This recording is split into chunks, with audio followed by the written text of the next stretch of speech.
Assalamualaikum warahmatullahi wabarakatuh. Saya Dinarwati SPDI, calon guru penggerak angkatan 11 Kabupaten Muara Jambi dari SMA Negeri 9 Muara Jambi.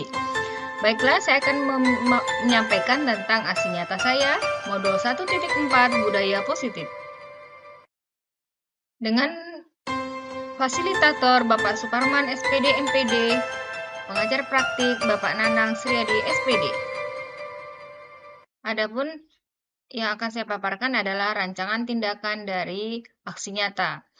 Yang pertama, yang melatar belakangi dari aksi nyata saya adalah belum menyeluruhnya pemahaman warga sekolah, terutama guru, tentang penerapan konsep-konsep budaya positif, motivasi perilaku manusia, posisi kontrol guru, pembuatan keyakinan kelas atau sekolah, dan penerapan segitiga restitusi. Diharapkan jika seluruh konsep ini tersebut dipahami oleh seluruh warga sekolah, maka akan terbangun budaya positif yang baik di lingkungan sekolah. Adapun tujuan dari aksi nyata saya yaitu pertama, meningkatkan pengetahuan dan pemahaman tentang budaya positif, yang kedua, terbentuknya motivasi intrinsik pada murid dengan pembuatan keyakinan kelas atau sekolah, yang ketiga, memahami kebutuhan dasar manusia dan penerapan posisi kontrol guru. Yang ketiga, tolak ukur. Tolak ukur dari aksi nyata saya adalah terlaksananya diseminasi konsep inti budaya positif di sekolah. Yang kedua, terbentuknya keyakinan kelas atau sekolah melalui kesepakatan kelas yang dilakukan bersama wali kelas dan murid. Yang ketiga, terlaksananya penyelesaian masalah siswa menggunakan segitiga restitusi dalam pelayanan guru dan BK. Yang keempat, lini masa dalam aksi nyata saya adalah berkoordinasi dengan kepala sekolah, wakil kepala sekolah, dan meminta izin untuk kegiatan diseminasi. Yang kedua, mengundang rekan guru untuk mengikuti kegiatan diseminasi konsep inti budaya positif. Yang ketiga, memotivasi rekan guru untuk membuat keyakinan kelas dan menggunakan segitiga restitusi dalam penyelesaian masalah. Hasil keyakinan kelas ditempel di kelas masing-masing. Adapun dukungan yang saya butuhkan pada saat aksi nyata adalah dukungan dari kepala sekolah, wali kelas, rekan guru, dan guru BK agar kegiatan berjalan dengan lancar sesuai dengan harapan. Yang kedua adalah kerjasama dengan murid agar terbentuk keyakinan kelas atau sekolah dan dukungan orang tua murid agar budaya positif semakin tertanam dalam diri murid. Yang ketiga, perlengkapan membuat keyakinan kelas seperti karton, kertas warna-warni, laptop, dan lain sebagainya. Berikut ini berbagi pemahaman dan pengalaman kepada rekan-rekan guru di sekolah yang sudah saya buat dalam bentuk video pada slide berikutnya. Bismillahirrahmanirrahim. Assalamualaikum warahmatullahi wabarakatuh. Bismillahirrahmanirrahim. La haula wala quwwata illa billah. Sudah la ilaha illallah, sudah Muhammadar Rasulullah. Yang saya hormati Bapak Wakil Kepala Sekolah SMA Negeri 9 Jambi, yang saya hormati Bapak Ibu Guru SMA Negeri 9 Jambi. Baiklah, hari ini saya di sini mau menyampaikan tentang tugas. Di sini ada denominasi atau sosialisasi tentang penyebaran, pemahaman, dan penerapan pendalaman tentang budaya positif. Tentunya saya di sini adalah sebagai calon guru penggerak angkatan 11 Kabupaten Muara Jambi, ya. Dan tentunya di sini bukan satu-satunya saya, di sini ada banyak di sini guru penggerak. Jadi saya di sini hanya untuk menguatkan dari ilmu-ilmu yang sudah ada. Baiklah. Tentunya Bapak Ibu ya mengerti tentang apa itu budaya positif? Apa kira-kira Bapak Ibu ada yang tahu tentang budaya positif itu apa? Kebiasaan-kebiasaan baik. Kebiasaan-kebiasaan baik.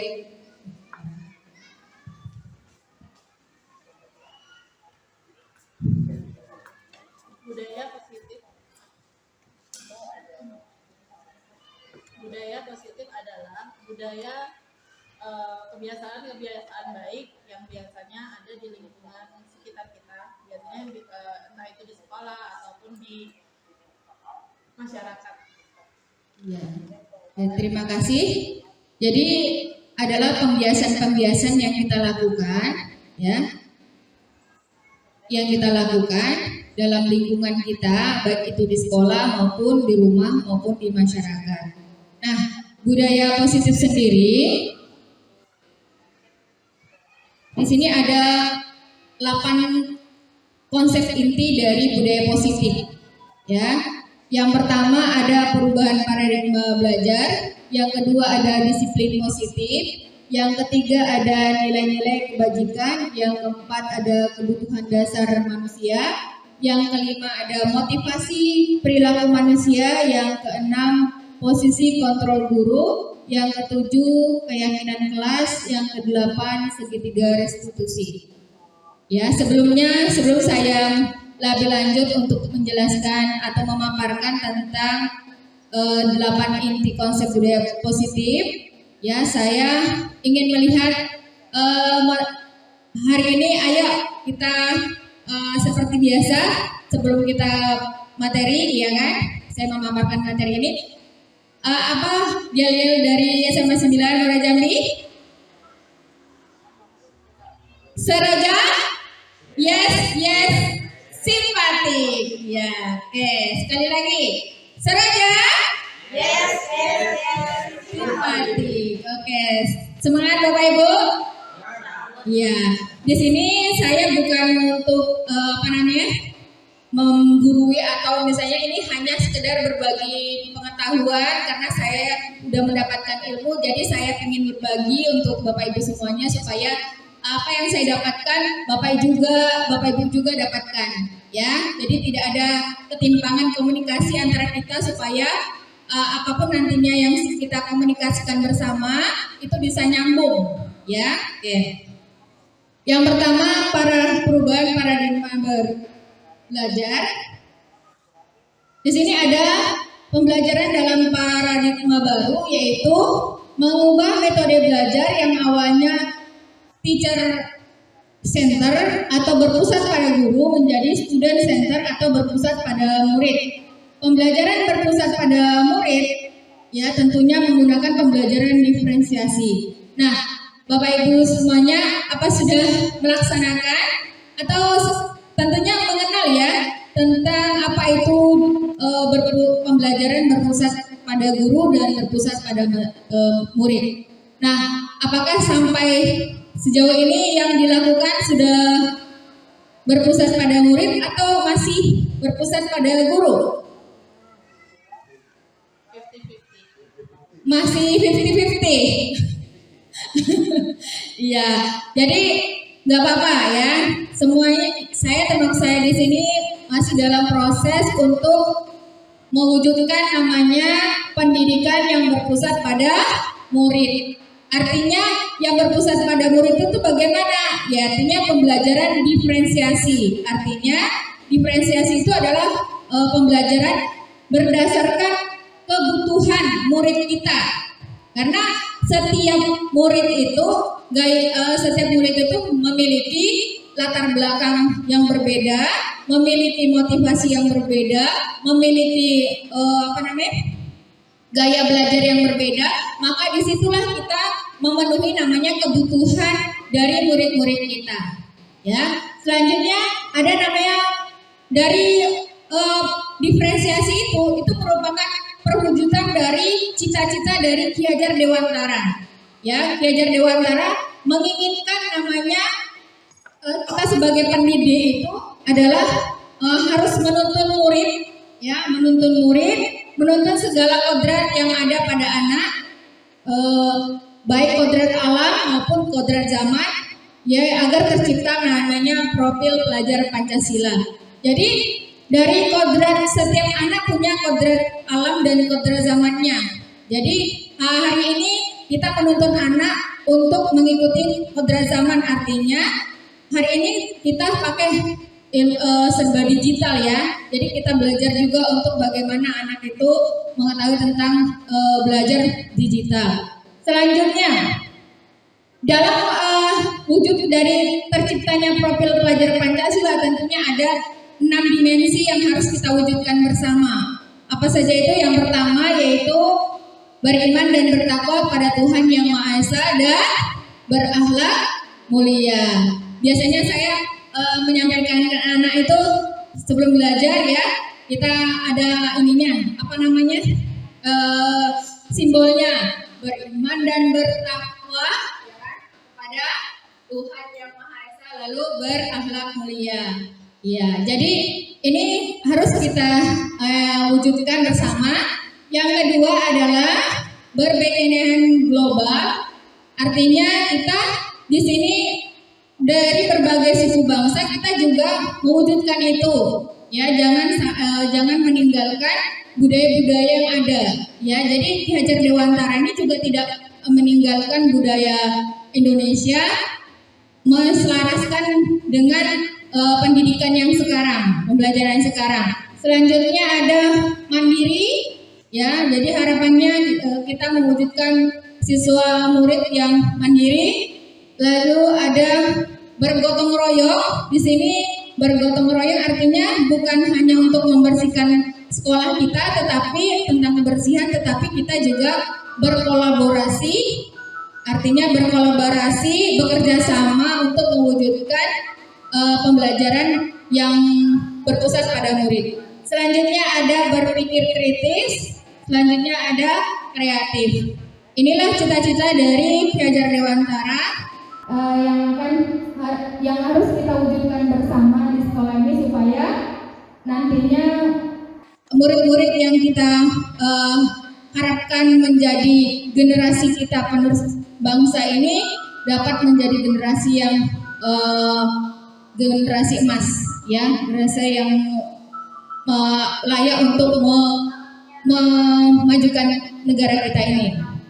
Selanjutnya, di sini ada miskonsepsi tentang teori kontrol. Selama ini kita merasa bahwa kita mampu mengontrol murid kita, ya. Selama ini kita merasa kita mampu mengontrol murid kita. Ternyata itu merupakan ilusi. Ya, bahwa kita tidak bisa mampu mengontrol murid kita. Anak yang artinya kita bisa anak itu bisa berbuat salah, berperilaku baik, ya, ketika kalau misalnya kita menghukum, ya kan, belum tentu nantinya setelah dihukum dia berubah, ya. Tentunya harus ada motivasi dari pribadinya sendiri untuk dia berubah, bukan berdasarkan kita sebagai guru yang mengontrolnya, karena itu tidak akan bertahan lama kalau kita sebagai guru mengontrol, ya. Selanjutnya ada bahwa semua penguatan positif efektif dan bermanfaat. Jadi dalam hal ini merupakan ilusi juga bahwa kita bisa dengan bujukan, dengan rayuan, ayo anak kita patuhi peraturan yang ada, yaitu tidak akan menguatkan karakter mereka, ya. Itu merupakan ilusi juga. Selanjutnya ada bahwa kritik dan membuat rasa bersalah mampu menguatkan karakter. Ya, ini juga merupakan ilusi. Ya, kita sering dengan mengatakan bahwa tugas ini kenapa nggak diselesaikan, nanti saya berikan, nggak saya kasih nilai, gitu kan. Itu merupakan kritik misalnya. Itu belum tentu membuat solusi, ya, bahwa tumbuh kesadaran anak tersebut. Tuh. Selanjutnya ada bahwa kita ini orang dewasa berhak memaksa, ya. Kita ini tergolong orang dewasa, ya, kepada murid termasuk tidak dewasa. Jadi pada dasarnya itu merupakan ilusi bahwa kita bisa memaksa. Padahal sebenarnya itu harus berdasarkan kontrol motivasi dalam diri anak tersebut. Ya, misalnya nih, termasuk juga kita sebagai guru, ya. Kalau kita suruh, misalnya hari ini saya mengajak Bapak Ibu guru untuk hadir di sini, ya. Tapi kalau tidak ada mungkin Bapak Ibu tidak akan mau menerima ajakan saya. Ibu Dinar itu apa sih gitu. Tapi karena kalau dasarnya merasa tidak tidak akan muncul, akan tidak datang di sini. Tapi kalau karena ingin dapat ilmu gitu kan, ya udah berarti datang ke sini gitu kan. Artinya dalam hal ini harus ada motivasi dari dalam diri. Sama dengan kita misalnya sekolah kita punya aturan. Kita punya aturan di sekolah jam 7.15 harus datang ke sekolah, ya kan? Mau tidak ada kepala sekolah ataupun wakil kepala sekolah, kita kalau guru yang ideal yang baik itu hadir tepat waktu, ya. Sama dengan murid-murid kita, nggak belum tentu ya anak murid kita itu yang datang hari ini ke sekolah, ya kan? Yang manut-manut itu belum tentu dianya berdasarkan bukan motivasi dari dalam, tetapi motivasi dari luar, ya kan? Motivasinya dari luar, artinya anak itu mungkin takut kena hukum, ya, atau misalnya takut dibully kawan karena terlambat, atau misalnya takut ancaman dari wali kelasnya, ya. Tuh, itu banyak ya. Jadi dalam hal ini kita harus membangun namanya motivasi diri atau motivasi intrinsik yang ada di dalam diri masing-masing murid kita. Termasuk juga kita sebagai seorang pendidik, kita harus membangun motivasi intrinsik yang ada di dalam diri kita. Kita harus menyadari bahwa hakikatnya kita adalah guru, adalah memberi contoh kepada murid-murid kita. Selanjutnya, di sini ada mengubah paradigma stimulus respon ke pendekatan teori kontrol. Ya, di sini dulunya kita berpegangan bahwa stimulus respon itu yang paling bagus. Ternyata setelah dapat pencerahan, ya, berubah paradigma kita atau pemikiran kita tentang stimulus respon yang lebih baik itu adalah teori kontrol. Nah, apa itu stimulus respon? Artinya begini, yang pertama adalah realitas kebutuhan kita sama. Jadi selama ini pemikiran kita kebutuhan kita itu sama. Ya, nanti kita masuk kepada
Selanjutnya, di sini masih semangat Bapak Ibu?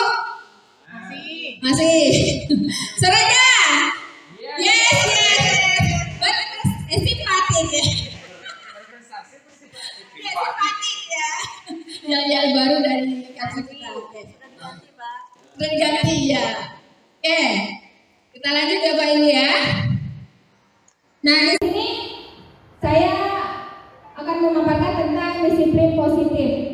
Mungkin selama ini kita punya paradigma atau pemahaman tentang disiplin itu tentang apa? Ada hukuman, ada konsekuensi, ya kan?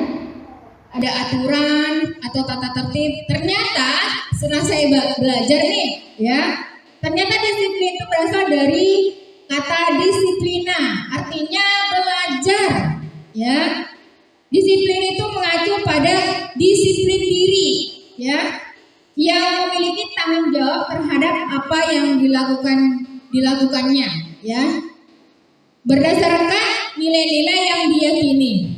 Jadi dalam hal ini disiplin itu adalah belajar Bapak Ibu, ya, bukan berkaitan dengan tata tertib, ya, atau aturan segala macamnya.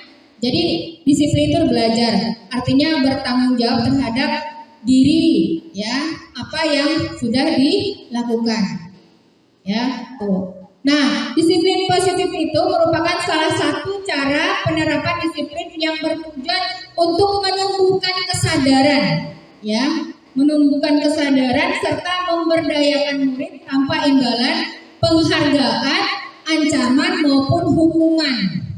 Jadi disiplin positif, ya, disiplin positif itu adalah cara untuk menumbuhkan kesadaran, rasa tanggung jawabnya, ya, tapi tidak dengan apa? Ancaman, hukuman atau penghargaan, ya. Jadi banyak sebenarnya kekeliruan yang sudah kita lakukan, ya, makanya kita lakukan, harus kita perbaiki supaya kedepannya anak-anak murid kita lebih baik lagi, ya, perilakunya, ya. Jadi dalam hal ini kita tidak bisa lagi mendisiplinkan anak dengan apa? Cara menghukum, dengan cara mengancam, atau dengan cara memberikan penghargaan, ya, tuh. Jadi dengan cara apa? Ya, dengan cara nanti saya jelaskan lebih lanjut. Oke, selanjutnya sebagai pendidik, tujuan kita adalah menciptakan murid yang memiliki disiplin diri sehingga mereka berperilaku mengacu pada nilai-nilai kebajikan universal dan memiliki motivasi intrinsik dalam perubahan perilaku ke arah yang lebih baik. Jadi di sini kita memunculkan motivasi di dalam diri masing-masing murid kita, ya, tuh, supaya mereka sadar tujuan mereka sekolah itu apa. Jadi mereka menyadari insya Allah kedepannya perilaku dari nilai-nilai kebajikan itu dapat dilaksanakan atau diterapkan di sekolah kita. Selanjutnya, nilai-nilai kebajikan itu apa aja? Nilai kebajikan itu adalah nilai yang disepakati bersama lepas dari suku bangsa, agama, bahasa maupun latar belakang. Nah, di sini 3 saja sebenarnya nilai kebajikan itu banyak, ya. Cuma 3 saja yang saya sampaikan, yaitu profil pelajar Pancasila, ya, yaitu beriman dan bertakwa pada Tuhan Yang Maha Esa dan berakhlak mulia, lalu berbhinneka global, gotong royong, mandiri, kreatif, dan bernalar kritis. Selanjutnya ada 180 Primary Years Program atau PYP. Di situ ada nilainya toleransi, rasa hormat, integritas, mandiri, menghargai, antusias, empati, keingintahuan, kreativitas, kerjasama, percaya diri, dan komitmen. Ya, selanjutnya ada keterampilan hidup atau life skill. Dapat dipercaya, lurus hati, pendengar yang aktif, tidak merendahkan orang lain, dan memberikan yang terbaik pada diri diri sendiri. Nah, itu adalah nilai-nilai kebajikan yang harus kita tanamkan kepada diri kita maupun kepada murid-murid kita. Selanjutnya, di sini saya akan memaparkan tentang kebutuhan dasar manusia. Ya, jadi setiap perilaku itu berimbas dari sebenarnya dasarnya dari apakah kebutuhan dasarnya sudah terpenuhi atau tidak. Perilaku baik itu, perilaku buruk itu, ya, imbas dari perilaku kebutuhan dasarnya sudah terpenuhi atau tidak. Nah, kebutuhan dasar manusia itu apa maksudnya? Yaitu adalah segala sesuatu yang kita lakukan untuk mendapatkan apa yang diinginkan, atau seluruh tindakan yang kita lakukan memiliki tujuan tertentu, dan semua usaha terbaik yang kita lakukan adalah dalam rangka agar kebutuhan dasar kita itu terpenuhi dengan baik. Nah, kebutuhan dasar kita itu apa aja? Ada kebutuhan bertahan hidup, ya. Kebutuhan bertahan hidup artinya berkaitan tentang makanan, pakaian, tempat tinggal, keamanan, dan kesehatan. Nah, nih di dalam murid kita harus tahu nih kenapa misalnya murid kita itu lemes, misalnya, atau dia ngantuk di kelas. Itu kita harus bertanya atau bertanya dengan murid kita kenapa dianya sampai ngantuk atau lemas misalnya. Mungkin di sini kebutuhan dasarnya belum terpenuhi, ya. Contohnya mungkin dia belum sarapan dari rumah, atau misalnya dianya tadi malam bergadang misalnya. Nah, itu yang harus kita pahami. Selanjutnya, yang kedua, kebutuhan dasar yang kedua, kasih sayang dan rasa diterima. Tuh, jadi rasa diterima itu bagaimana ya? Terutama dipedulikan, berbagi, kerjasama, menjadi bagian dari kelompok, itu adalah kebutuhan dasar, ingin diberikan kasih sayang dan diterima. Contohnya itu misalnya di dalam suatu kelompok belajar, ya kan? Mungkin ada yang berbeda dari yang lainnya, ya kan? Itu kita harus menerima siswa kita itu, karena dari situ gaya belajar anak itu berbeda-beda, ya. Jadi kita harus memenuhi kebutuhan dasar yang kedua, yaitu kasih sayang dan rasa diterima. Selanjutnya yang ketiga adalah penguasaan. Penguasaan berkaitan dengan harga diri, membuat pencapaian, kompeten, diakui, berprestasi, dan dihormati. Ini biasanya anak-anak yang memiliki misalnya anak yang berprestasi, ya, dia ingin di dalam kelas itu lebih dari murid-murid yang lain. Nah, itu biasa, itu namanya dia memenuhi kebutuhan dasar penguasaannya. Selanjutnya keempat, yaitu kebebasan, ya. Kebebasan itu biasanya berkaitan dengan kemandirian, otonomi, memiliki pilihan, dan mampu mengendalikan arah hidup seseorang. Jadi dalam hal ini murid-murid kita juga ada yang ingin kebebasan, misalnya dia mungkin nggak ingin belajar matematika misalnya. Oke, harus dipahami dulu kenapa misalnya kan. Mungkin dia dari awalnya nggak paham, jadi kita sebagai guru harus bagaimana kita mengarahkan murid supaya dia bisa mau untuk belajar gitu.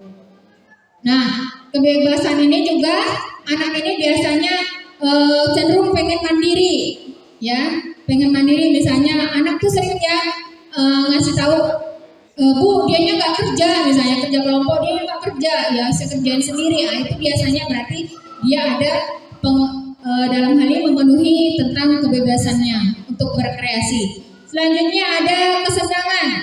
Jadi dalam ini kaitannya adalah mencari kesenangan, bermain, dan tertawa. Nah, di dalam belajar kita membuat pembelajaran itu harus bervariasi atau bervariatif supaya anak tidak bosan. Nah, di dalam pembelajaran juga, ya, ini harus kita penuhi juga kebutuhan dasarnya untuk bersenang-senang, atau misalnya ada yang anak yang suka ngobrol, atau misalnya ada anak yang pengennya nggak mau belajar monoton gitu kan, ada yang bermain. Nah itu kebutuhan dasarnya dipenuhi supaya anak itu bisa belajar nantinya setelah bermain. Ada yang tertawa, suka ngajak tertawa, itu artinya dia memenuhi kebutuhan dasarnya yaitu kesenangan. Tuh. Selanjutnya yang ketiga tentang ini adalah motivasi perilaku manusia. Jadi motivasi itu ada dua, motivasi intrinsik dan motivasi ekstrinsik. Yang sering terjadi adalah motivasi yang di luar atau di luar diri kita, ya. Contohnya nih, motivasi intrinsiknya adalah tentunya kita untuk menghindari ketidaknyamanan atau hukuman.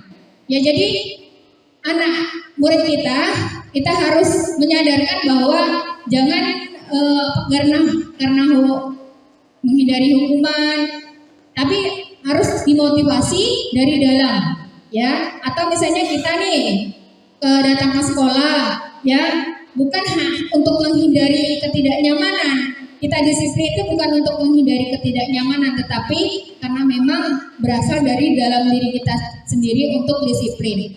Selanjutnya ada juga motivasi ekstrinsik, itu juga untuk mendapatkan imbalan atau penghargaan dari orang lain.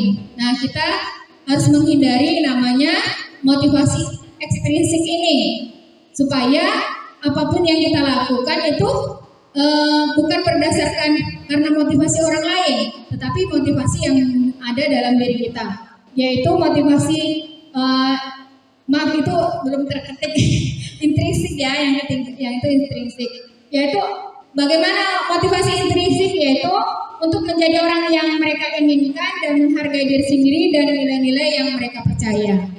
Jadi dengan nilai-nilai yang kita yakini, ya, artinya itu bisa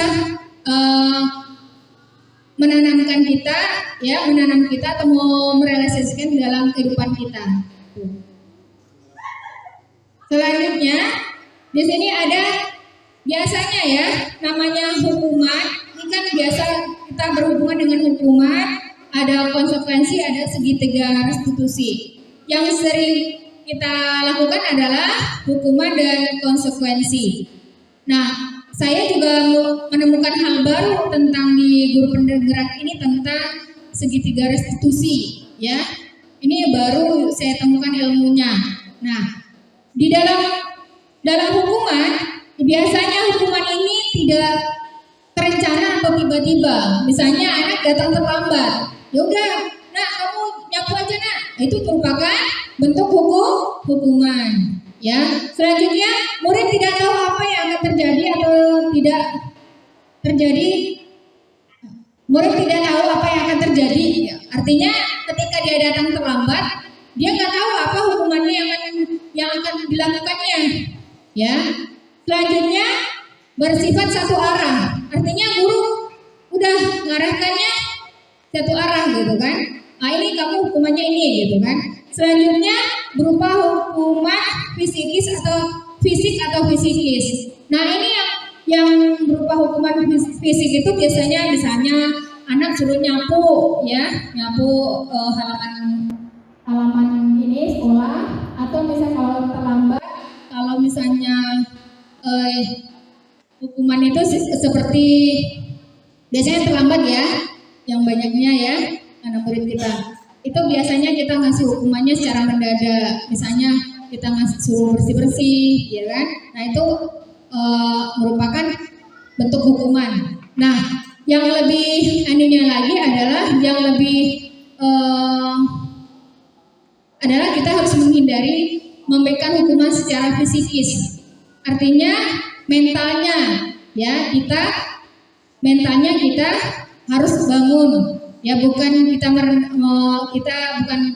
artinya memberikan hukuman secara fisikis itu artinya kita memberikan bentuk fisikis itu artinya mentalnya. Misalnya kamu ini gitu kan terlambat lagi, itu merupakan bentuk dari fisikisnya, mentalnya ya. Tuh. Jadi saya pernah mengalami juga ya waktu saya masih di SMA ya, kebetulan saya murid yang cadangan lah ibaratnya kan, tapi secara cadangan.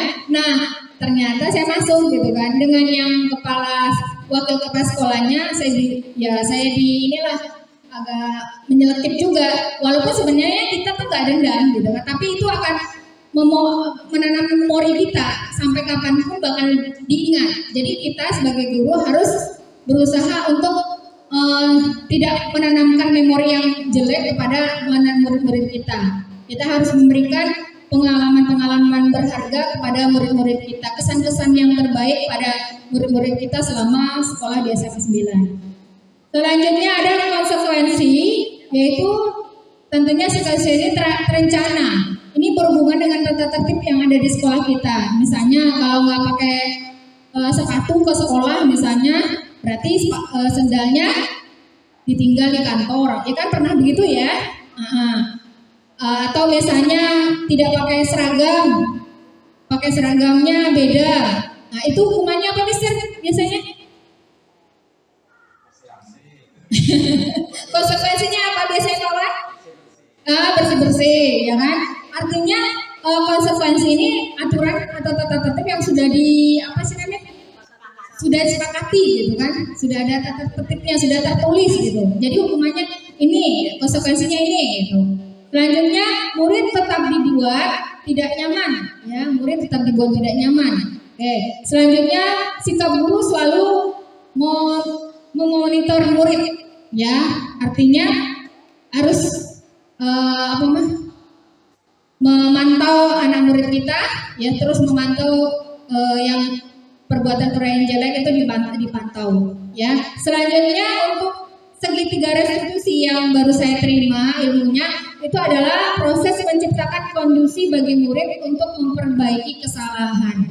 Ya jadi di sini ada komunikasi antara guru dengan murid, ya berkolaborasi untuk menciptakan solusi, ya. Tuh. Yang kedua, artinya proses kolaborasi itu mengajarkan murid untuk mencari solusinya sendiri. Guru sifatnya mendampingi. Misalnya anak berbuat salah, anak itu ditanya, kesalahanmu apa nak, gitu kan? Selanjutnya, apa yang bisa kamu lakukan untuk memperbaiki kesalahanmu? Nah, itu bagian dari segitiga restitusi. Selanjutnya ada 5 posisi kontrol guru, ya. Jadi ada 5 posisi kontrol guru. Di sini yang pertama adalah penghukum, lalu ada pembuat rasa bersalah, yang ketiga ada teman, yang keempat pemantau, yang kelima manajer.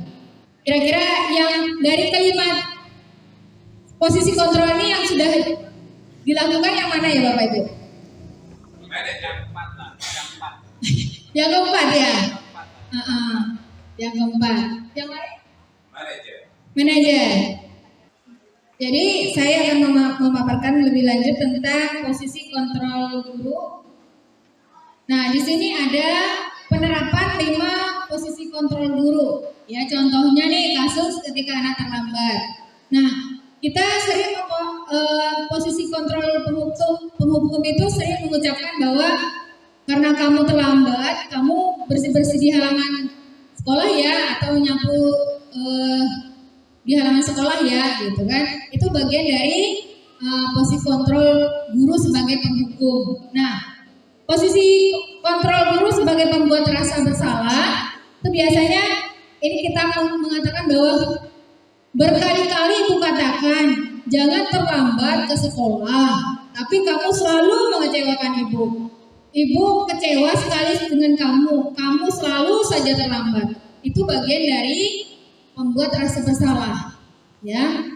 Selanjutnya ada posisi kontrol teman, ya. Di sini, ayo dong ikuti aturan sekolah. Tolong bantu ibu atau bapak, ya sekali ini. Saya sudah tidak apa-apa. lain kali jangan sampai berbuat ya. Itu biasanya posisi kontrol sebagai teman. Nah, bagaimana posisi kontrol sebagai pemantau atau manajer? Nah, di sini posisi kontrolnya sama ya, masih kasusnya tentang anak terlambat. Jadi posisi kontrolnya pemantau itu ini di sini kamu sudah melanggar peraturan sekolah. Kamu tahu konsekuensinya? Selanjutnya, besok kamu jangan terlambat lagi ya. Nah, itu adalah kata-kata posisi kita dalam posisi pemantau. Nah, selanjutnya ada posisi kontrol manager. Nah, di sini kita harus mengucapkan bahwa apakah kamu tahu kesalahanmu, gitu kan? Selanjutnya, kira-kira bagaimana kamu memperbaiki kesalahanmu? Nah, itu bagian dari posisi kontrol manager. Sudah melakukan Bapak Ibu? Sudah ya? Ya, alhamdulillah. Keren SMA Negeri 9 Nurul Jambi. Oke. Tepuk tangan deh. Iya, silakan.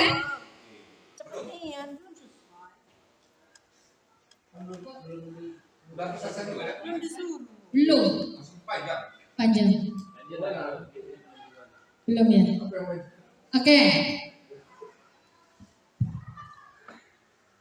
Nah, posisi kontrol kita yang ideal itu adalah seorang pendidik harus menjadikan diri kita pada posisi kontrol manager, ya. Jadi kita akan melakukan namanya segitiga restitusi, ya, menerapkan segitiga restitusi di dalam posisi kontrol kita sebagai guru. Nah, selanjutnya.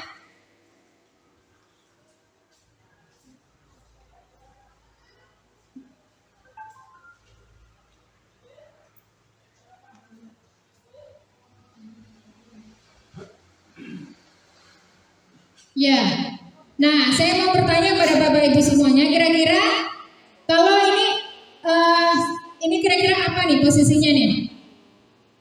Apa rencanamu untuk menyelesaikan masalah ini? Kira-kira apa jawabannya? Posisi manajer, betul Bapak Ibu. Selanjutnya, ayolah lakukan demi Bapak Ibu.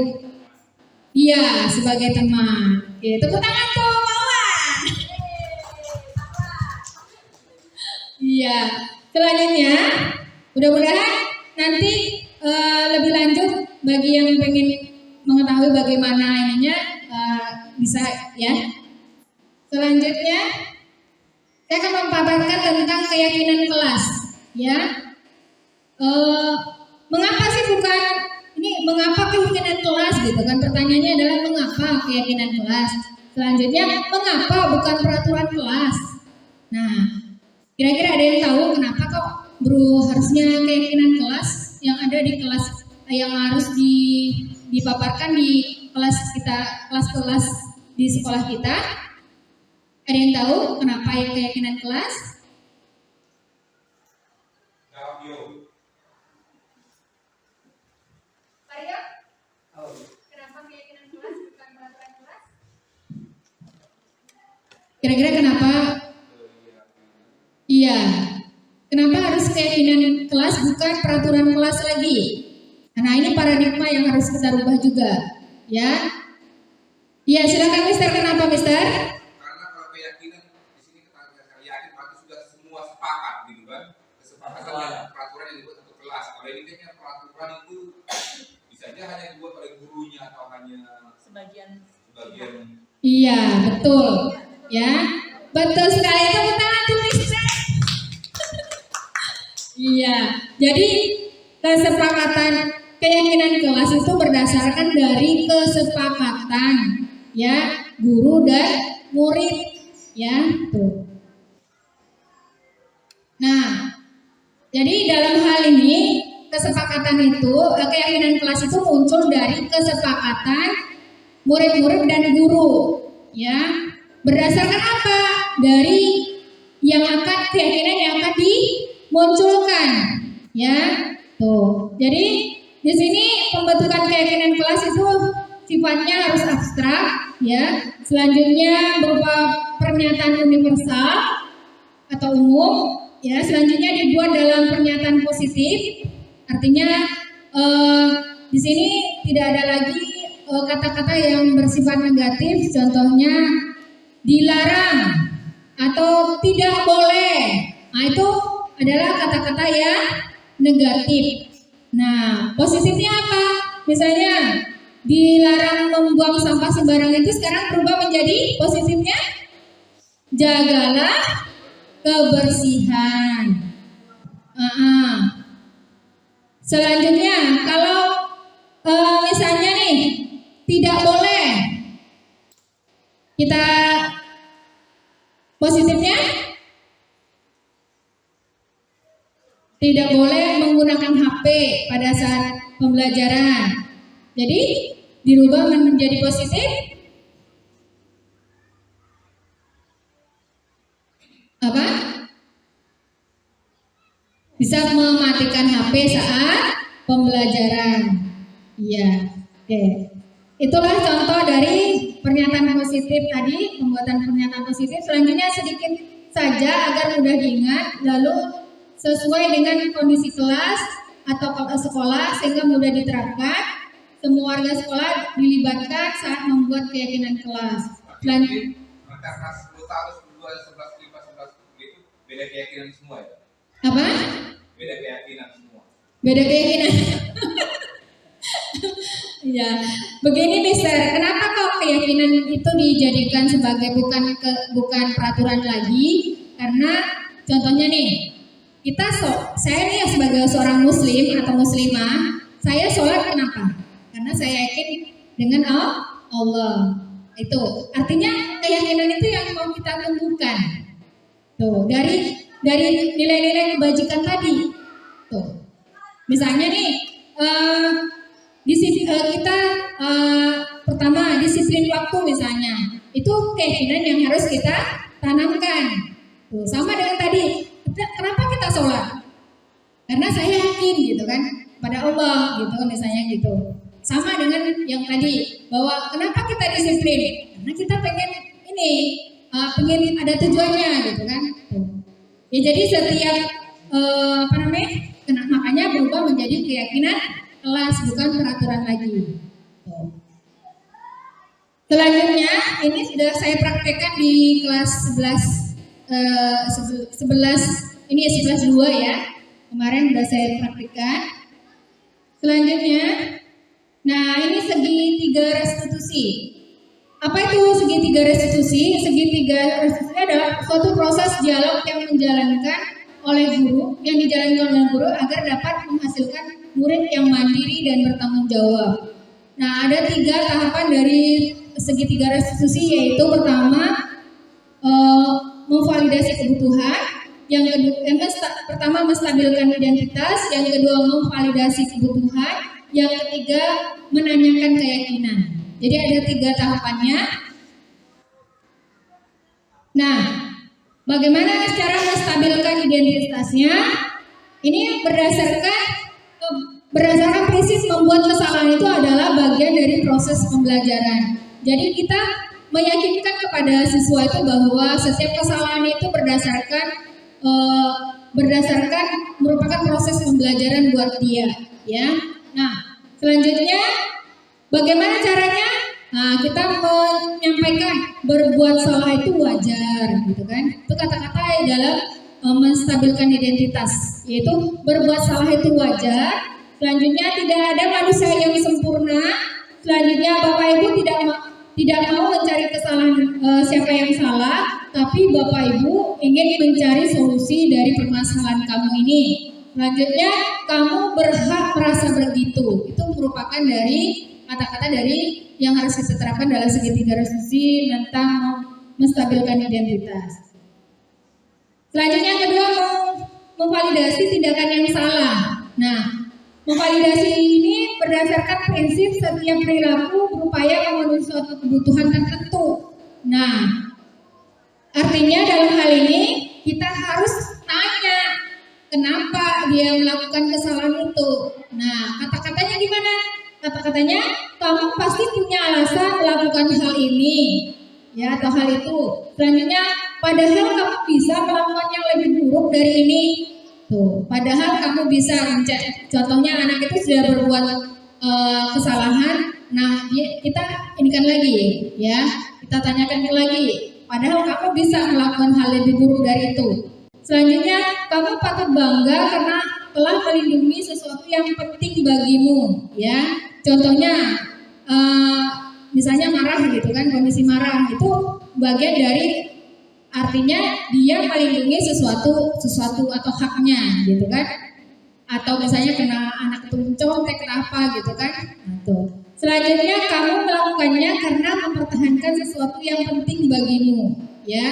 Jadi inilah kata-kata tentang validasi tindakan yang salah, ya. Kamu melakukannya karena mempertahankan sesuatu yang penting, ya. Boleh salah satu atau beberapa yang harus disampaikan di situ. Ya, artinya ini adalah mewakili dari tindakan memvalidasi tindakan yang salah. Selanjutnya, yang ketiga yaitu menanyakan keyakinan. Menanyakan keyakinan ini adalah berdasarkan prinsip teori kontrol bahwa pada dasarnya kita termotivasi secara intrinsik, ya. Jadi kita gali motivasi intrinsiknya dari murid kita itu. Nah, selanjutnya apa kata-katanya yaitu apa keyakinan kelas kita, ya. Setelah tadi memvalidasi kesalahannya, kita tanya lagi apa keyakinan kelas kita. Artinya misalnya kalau anak itu terlambat, keyakinan kelas kita apa? Keyakinan kelas kita itu disiplin dalam belajar gitu kan. Nah, itu. Selanjutnya nilai-nilai apa yang telah disepakati bersama. Jadi kita ingatkan kembali kepada murid-murid kita kesepakatan yang sudah kita buat bersama, ya. Kita ingatkan kembali untuk dia yakini untuk dilaksanakan. Selanjutnya seperti apa gambaran sebuah kelas yang ideal menurut kamu? Jadi kita tanya kelas yang ideal itu bagaimana? Yang bagus itu bagaimana? Selanjutnya kamu ingin menjadi orang seperti apa? Jadi dia buat kesalahan, kita tanya, kamu pengen jadi orang apa? Jadi menjadi punya cita-cita apa gitu kan? Kita gali informasi, ya. Selanjutnya saya sudah membuat video segitiga restitusi dengan Habil, ya, Alvan Habil dengan satu lagi Fitri kemarin. Itulah tadi videonya Bapak Ibu. Jadi mudah-mudahan kita ke depannya bisa melakukan kegiatan. Baiklah, itulah tadi kegiatan kita, yaitu tentang pemahaman tentang segitiga restitusi. Semoga nantinya ke depannya kita bisa setiap masalah itu kita melakukannya dengan melakukan segitiga restitusi, ya, mencari solusi dengan segitiga restitusi. Iya, penutupnya sebentar, tutup dulu ya. Penutupnya dalam penerapan program disiplin positif, hendaknya guru memiliki standar kepribadian, profesional dan sosial yang baik, di mana guru mampu merefleksikan dirinya dalam posisi kontrol. Saat ini bagaimana perjalanan dirinya sebagai among atau manajer yang menuntun murid menjadi insan yang mandiri, merdeka dan bertanggung jawab sesuai dengan standar nasional pendidikan kita. Ya, jadi intinya dari ini adalah kita harus membangun motivasi intrinsik yang ada di dalam diri murid maupun di diri kita sebagai seorang pendidik. Oke, ada pertanyaan, silakan Mister. Balik tadi kan ada dua, yaitu respon sama kontrol. Iya. Di bagian respon tadi kan kayaknya tidak bisa mengontrol orang. Iya, betul. Di slide sebelumnya itu, slide yang ada angka-angkanya itu, kita harus mengontrol orang lain, berarti kontradiktif jadinya. Itu tadi ilusi. Artinya ilusi itu pandangan kita nih. Menurut kita nih, kita bisa mengontrol orang lain. Itu ketika itu namanya stimulus respon. Nah, makanya saya bilang tadi stimulusnya respon, berarti kita berpandangan kita bisa mengontrol orang lain. Padahal sebenarnya kita tidak mampu mengontrol orang lain. Artinya semuanya berdasarkan motivasi yang ada di dalam diri mereka masing-masing atau dalam diri murid maupun kita sebagai seorang pendidik. Tuh. Jadi kita harus beralih kepada motivasi kepada teori kontrol, bukan stimulus respon tadi. Bisa, Mister? Terima kasih. Ada lagi? Intinya dari semuanya adalah saya di sini mengajak kepada Bapak Ibu semuanya, mari kita sama-sama membangun motivasi intrinsik atau motivasi dalam diri kita supaya kita menjadi guru yang ideal dan anak murid-murid kita yang kita harapkan menjadi mempunyai kekuatan nilai-nilai yang kita harapkan. Itu saja yang dapat saya sampaikan, lebih dan kurangnya saya mohon maaf. Saya akhiri, wabillahi taufiq wal hidayah. Wassalamualaikum warahmatullahi wabarakatuh. Berikut ini berbagi pemahaman dan penerapan kepada murid dalam pembentukan keyakinan kelas serta umpan balik dari murid. Assalamualaikum warahmatullahi wabarakatuh. Waalaikumsalam warahmatullahi wabarakatuh. Apa kabarnya semuanya? Baik, Bu Giri. Alhamdulillah, baiklah. Yang pertama-tama kita selalu panjatkan syukur kepada Allah Subhanahu wa taala yang mana kita dapat bertemu kembali dalam pembelajaran pendidikan agama Islam. Sebelum kita lanjut kepada pembelajaran kita, ada baiknya kita akan membuat namanya kesepakatan kelas yang akan menjadi keyakinan kelas 11 IPS 2. Sebelumnya saya mau bertanya tentang apa itu keyakinan. Ada yang tahu apa itu keyakinan? Kepercayaan. Kepercayaan. Ada lagi? Apa itu keyakinan? Asal kata dari yakin. Nah, jadi biasanya keyakinan itu dulunya keyakinan itu awalnya namanya peraturan atau tata tertib. Nah, sekarang menjadi keyakinan kelas. Tuh. Ayo, siapa yang tahu apa itu keyakinan? Peraturan kelas. Kalau peraturan kelas banyaknya ya kebanyakan dari kayak peraturan kelas itu adalah ada larangan ya kan, ada bersifat tidak boleh ya kan. Nah, kita lihat ya keyakinan kelas itu apa. Keyakinan kelas itu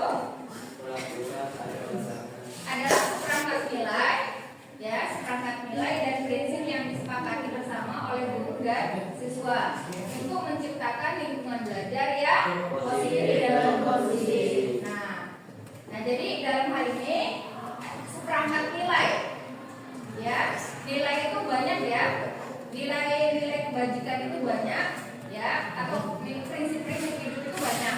Nah, keyakinan kelas berupa pernyataan-pernyataan universal, ya, universal atau dalam hal ini universal itu apa bahasanya adalah umum, ya.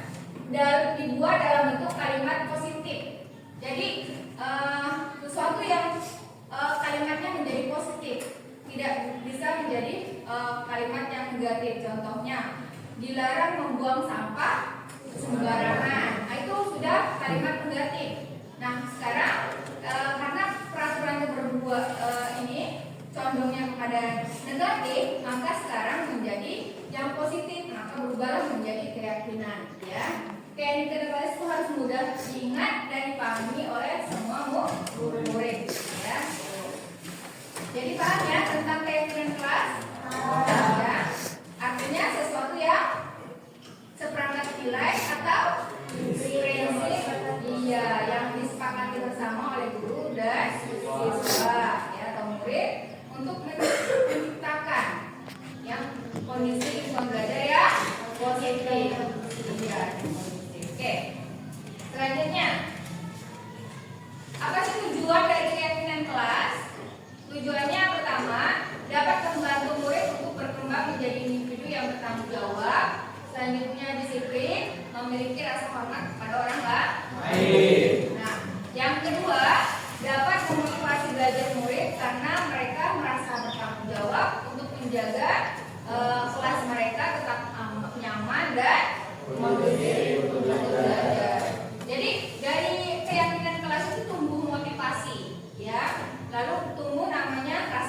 jawab ya untuk menciptakan lingkungan belajarnya dalam keadaan kondusif nyaman ya.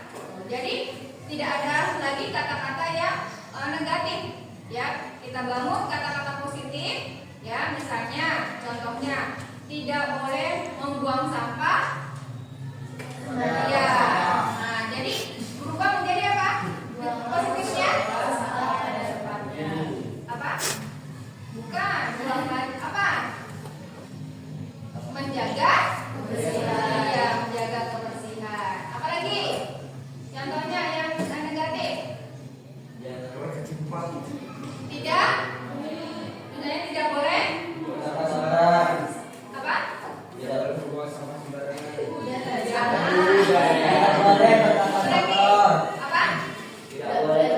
Iya. Nah, tidaknya itu kita ganti dengan positif. Apa kalimat positifnya? Jagalah Berbicara iya, berbicara dengan baik atau bersopan menjaga kesopanan. Nah, apa lagi?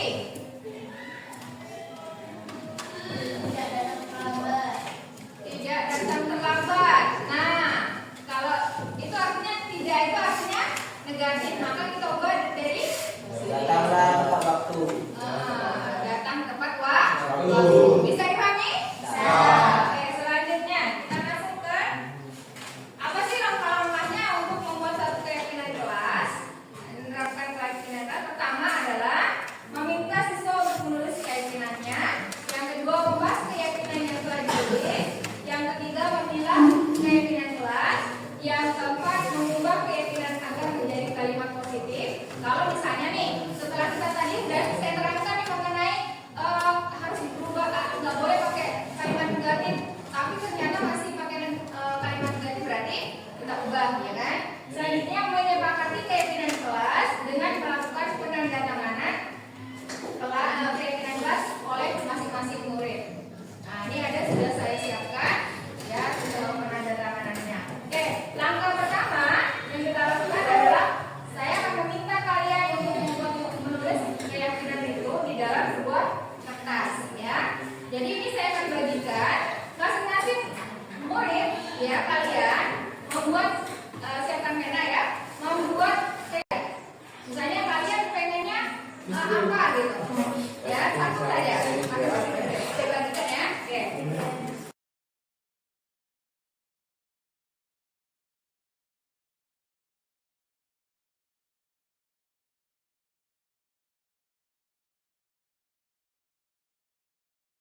Oke, berarti kasih disiplin waktu ya.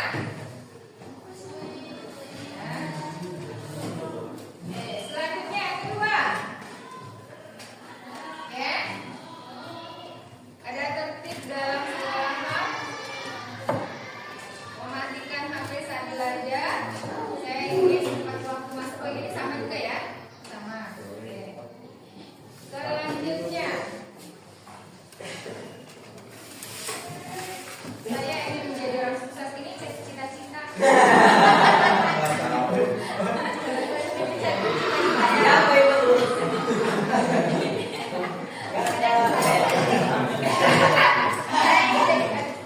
Saya ingin jadi orang pintar, ini cita-cita juga nih. Nah, ini sama ini tempat waktu.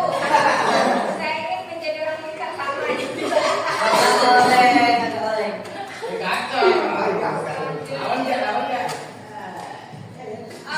Yang kedua tentang berpakaian.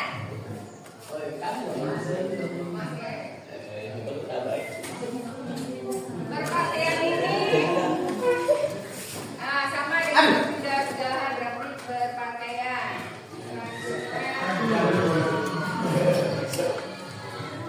Saling apa ya? Jaga.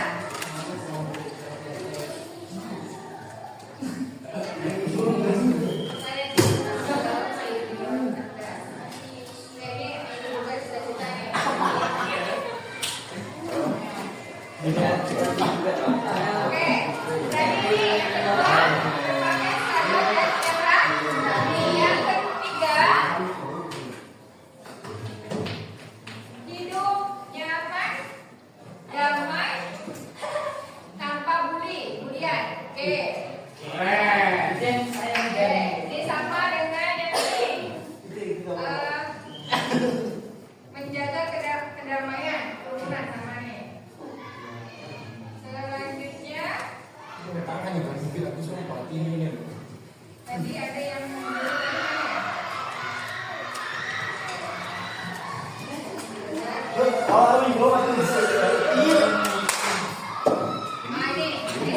ini sama ini ya, tidak membuli. Selanjutnya, menjaga kebersihan kelas. Oke.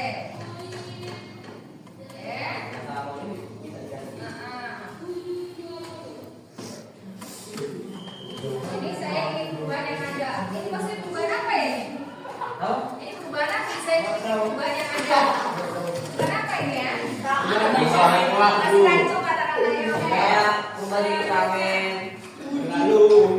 Merdeka ini juga ada nih. Berdoa sebelum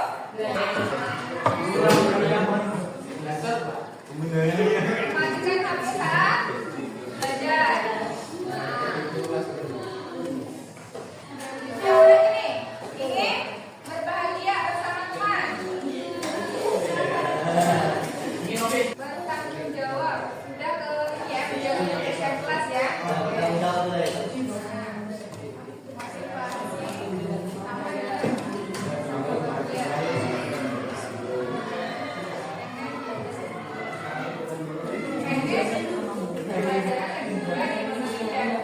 Ini tergantung fokus kalian. Oke, selanjutnya berani mengungkapkan pendapat. Oke.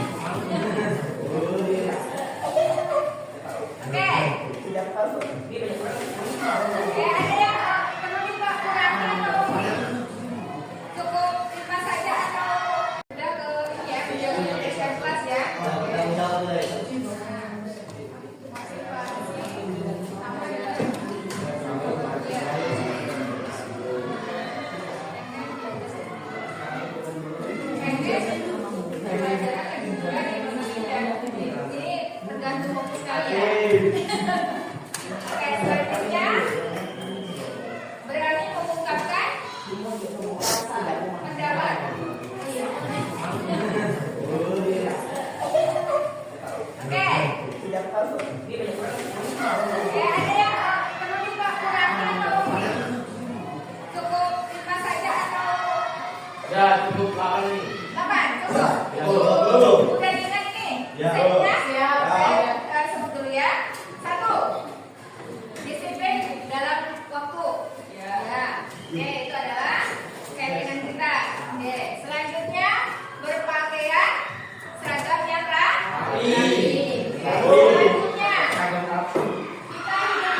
hasil dari keyakinan kelas yang kita buat bersama, kita sepakati bersama.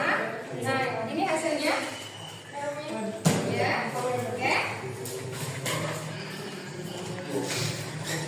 Demikian lagi ya, kesepakatan yang kita buat dan keyakinan kelas yang kita buat. Mudah-mudahan ini akan kita bisa laksanakan ya, menjadi suatu keyakinan yang ada dalam diri kita untuk kita laksanakan. Demikian dari wassalamualaikum warahmatullahi wabarakatuh. Assalamualaikum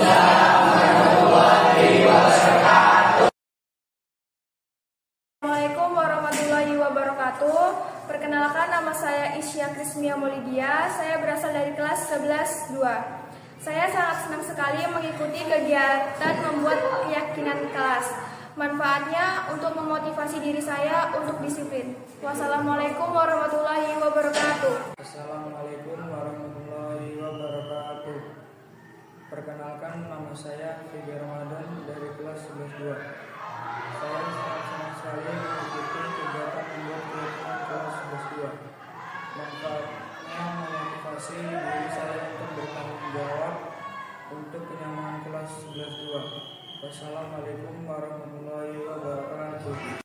Setelah melakukan serangkaian kegiatan, baik desiminasi dan pembentukan keyakinan kelas, maka refleksinya adalah pelaksanaan desiminasi penyebaran pemahaman kepada rekan guru dilakukan pada hari Senin tanggal 26 Agustus 2024 yang bertepat di ruang guru SMA Negeri Semarang Jambi, Desa Bukit Subur, Kecamatan Bahar Selatan, Kabupaten Muara Jambi.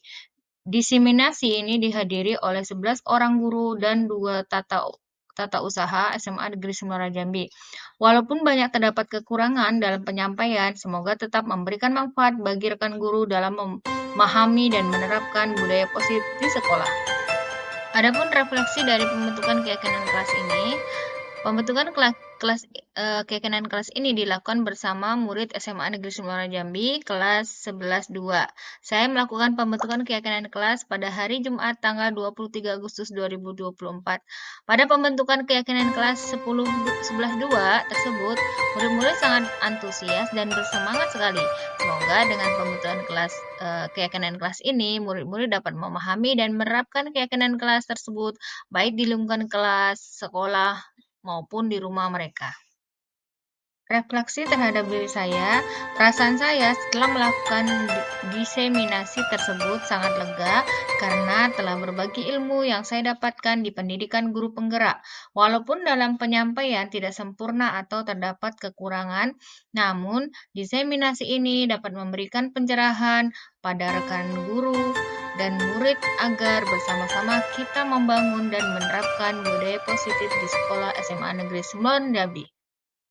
Adapun rencana untuk perbaikan implementasi budaya positif ke depannya adalah selalu melakukan evaluasi secara berkala dengan berkolaborasi dengan rekan guru. Selanjutnya, kedua, terus berbagi ilmu dengan rekan guru sehingga dapat menciptakan budaya positif bersama-sama. Terus meningkatkan ilmu pengetahuan yang berkaitan dengan budaya positif. Selanjutnya, selalu menganalisis kebermanfaatan hasil diseminasi tersebut bagi murid dan lingkungan belajar. Terima kasih kepada segenap seluruh keluarga besar SMA Negeri Semarang Jambi dan kepada murid kelas 11-2 atas pembentukan kelasnya, dan semoga video ini bermanfaat. Saya akhiri, salam dan bahagia Bapak Ibu Guru Penggerak. Wassalamualaikum warahmatullahi wabarakatuh.